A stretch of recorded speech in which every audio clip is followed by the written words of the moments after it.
तो वेलकम है गाइस, नमस्कार है दोस्तों आप सभी का हमारे यूट्यूब चैनल ज्ञान सागर में। झारखंड ऑफिशियल हमारा एक अदर चैनल है, उसमें अगर आप झारखंड के हैं तो झारखंड के रिलेटेड न्यूज़ दिए जाएंगे। ठीक है, चलिए देखिए आज हम लोग बात करने वाले हैं political science honours BA semester 4 का जेनरिक इलेक्टिव पेपर। ठीक है, देखते हैं इसमें किस टाइप के क्वेश्चन पूछे जाते हैं। तो ये 2022 में पूछा गया पेपर है एंड इसमें आपको वर्ल्ड पॉलिटिक्स रिलेटेड क्वेश्चन आते हैं, UNO वर्ल्ड पॉलिटिक्स। आइए देखते हैं। तो यहाँ पे पहले तो 8 ऑब्जेक्टिव क्वेश्चन है, यानी 5 प्रश्नों के सॉल्व करने हैं, जिसमें से क्वेश्चन नंबर 1 आपका कंपलसरी है। क्वेश्चन नंबर 1 में 8 ऑब्जेक्टिव हैं और फिर 4 अंकों वाले 2 क्वेश्चन हैं। तो देखते हैं। पहला क्वेश्चन है कि तृतीय विश्व का आशय किन देशों से है। यहाँ पे आप इंग्लिश भी कर सकते हैं, जो मतलब कि साउथ वाले राज्य हैं, साउथ वाले स्टेट, वे इंग्लिश से ही पढ़ेंगे। Which country do you mean by third world. तो इसका राइट आंसर हो जाएगा पहला ऑप्शन, यानी कि वेस्टर्न डेवलप कंट्रीज, पाश्चात्य विकसित देश। ठीक है, इसमें बहुत सारे कंट्रीज आ जाएंगे जो डेवलप्ड हैं, जैसे कि ऑस्ट्रेलिया हो गया, जापान हो जाएगा। देखते हैं बी नंबर क्वेश्चन।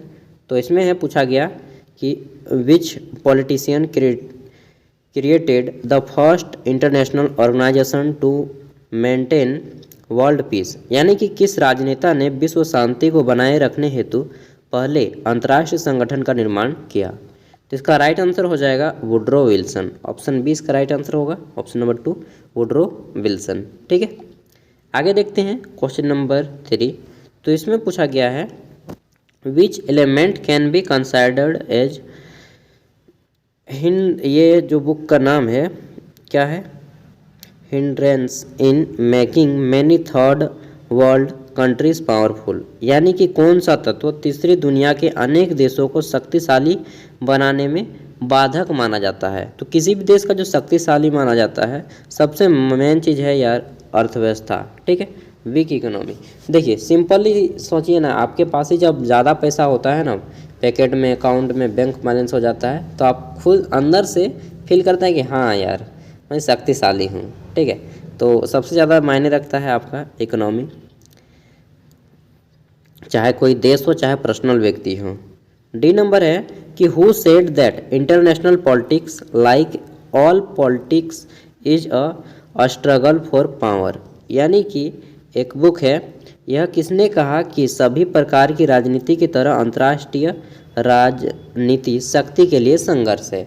तो दोस्तों यह मॉर्गनथाउ की एक बुक है, पॉलिटिक्स एमंग नेशन, उसी में बोला गया है। ठीक है, तो इसका राइट आंसर क्या हो जाएगा, मॉर्गनथाउ। देखिए ऑप्शन 3 हो जाएगा, HJ मॉर्गनथाउ। इनका ही बुक है, 1948 में इसको प्रकाशित किया गया था, पॉलिटिक्स एमंग नेशन। कभी कभी ये भी पूछ देता है कि बुक का नाम और किसने लिखा है, कभी डेट पूछ देता है तो कभी स्टेटमेंट पूछ देता है। ई नंबर है संयुक्त राष्ट्र संघ का कौन सा अंग सामूहिक सुरक्षा की कार्यवाही कर सकता है। Which organ of the United nation can undertake collective security action. तो दोस्तों ये सभी जितने भी सिक्योरिटी वाले काम होते हैं वह सभी होते हैं आपके सिक्योरिटी काउंसिल में, सुरक्षा परिषद में। ऑप्शन 2 इसका राइट आंसर हो जाएगा, सुरक्षा परिषद। ठीक है, आगे देखते हैं। तो क्वेश्चन नंबर F, इसमें पूछा गया है कि द कोल्ड वार, शीत युद्ध आपने अगर पढ़ा होगा 12th आर्ट्स से किए होंगे और पॉलिटिकल साइंस रखे होंगे, तो कोल्ड वार लगभग 4 से 5 चैप्टर कोल्ड वार का ही है। इसमें बोला गया है कि who wrote the book the cold war. The cold war शीत युद्ध जो है बुक, इसको किसने रिटर्न किया है। तो देखिए इसका राइट आंसर तो मुझे मालूम नहीं है, लेकिन जहाँ तक मुझे लगता है कि विंस्टन चर्चिल इसका राइट आंसर होना चाहिए। एक बार आप लोग स्वयं सर्च कर लीजिएगा। ठीक है, जी नंबर देखने तो इसमें पूछा गया है कि किसने साम्यवाद के अंत को इतिहास का अंत कहा। Who called the end of communism the end of history. तो ऐसा किसने कहा था, माइकल गोर्बाचेव ने या फ्रांसिस फुकुयामा ने। इसका राइट आंसर हो जाएगा फ्रांसिस फुकुयामा। ठीक है, ऑप्शन 2। अब अंतिम ऑब्जेक्टिव क्वेश्चन है क्वेश्चन नंबर 8। इसमें पूछा गया है कि राष्ट्रीय हित का निर्धारण कौन करता है। Who determines the national interest. तो दोस्तों राष्ट्रीय हित का निर्धारण करता है देश का राष्ट्रपति या प्रधानमंत्री। ठीक है, और इसमें जो मतलब कुछ हद तक सांसद का भी हाथ होता है, लेकिन मेन जो होता है निर्णय वह प्रधानमंत्री और राष्ट्रपति का होता है। आगे देखते हैं। अब आते हैं ग्रुप बी। इसमें क्वेश्चन नंबर 1 का भाग बी। इसमें आपको 4 अंकों वाले 2 प्रश्नों के आंसर करने हैं और इसका आंसर आपको ज़्यादा नहीं, मैक्सिमम 100 वर्ड्स में करने हैं, 100 शब्दों में।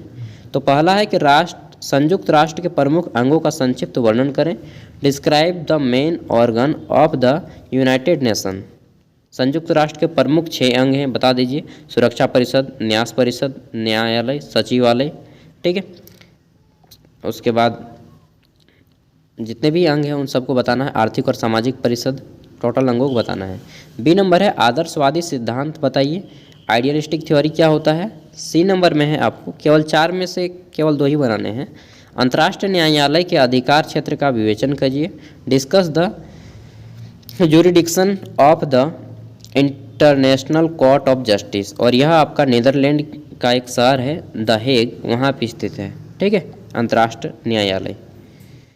डी नंबर है, इसमें पूछा गया है कि distinguish between the field of study of international politics and international relation, यानी कि अंतर्राष्ट्रीय राजनीति व अंतर्राष्ट्रीय संबंधों के अध्ययन क्षेत्र में अंतर बताएं। ये हो जाएगा।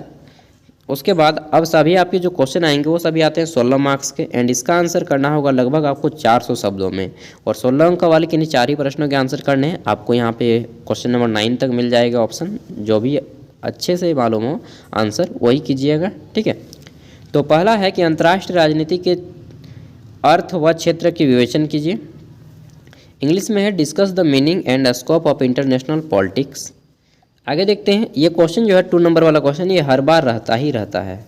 3 नंबर क्वेश्चन है कि मॉर्गेनथाउ के राजनीतिक यथार्थवाद के सिद्धांत का आलोचनात्मक विवेचन कीजिए।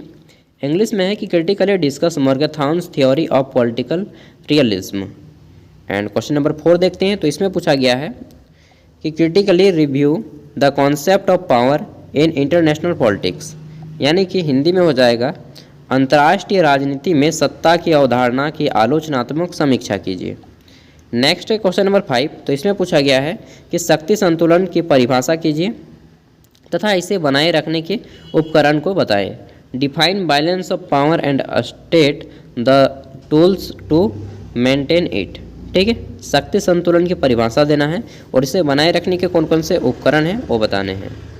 6 नंबर है, इसमें पूछा गया है कि सामूहिक सुरक्षा की अवधारणा का विवेचन कीजिए तथा शक्ति संतुलन एवं सामूहिक सुरक्षा के मध्य अंतर बताएं। Discuss the concept of collective security and differentiate between balance of power and collective security. Next है क्वेश्चन नंबर 7। इसमें पूछा गया है कि तनाव स्थैल्य की प्रकृति व उसके अनिवार्य निहितार्थों का विश्लेषण कीजिए। Analyse the nature of stress, hysteria and its essential implications, ठीक है। क्वेश्चन नंबर 8 देखते हैं। तो इसमें पूछा गया है कि राष्ट्रीय हित व उसके अनिवार्य निहितार्थों का वर्णन करें।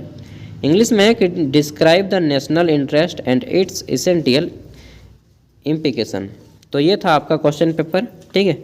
एंड इसके बाद सेक का पेपर होता है, और सेक का पेपर जो भी आप रखें, इंडियन हिस्ट्री, कल्चर, डाइवर्सिटी या जो भी रखें, लाइफ एंड साइंस, सब के हम आपको वीडियो के डिस्क्रिप्शन में एक लिंक देंगे। वहीं पे जितने भी सेक के पेपर होते हैं उन सब का वीडियो आपको मिल जाएगा, वहाँ से आपका अच्छा खासा तैयारी हो जाएगा, ठीक है। तो thank you, all the best. फिर मिलते हैं अगली वीडियो में।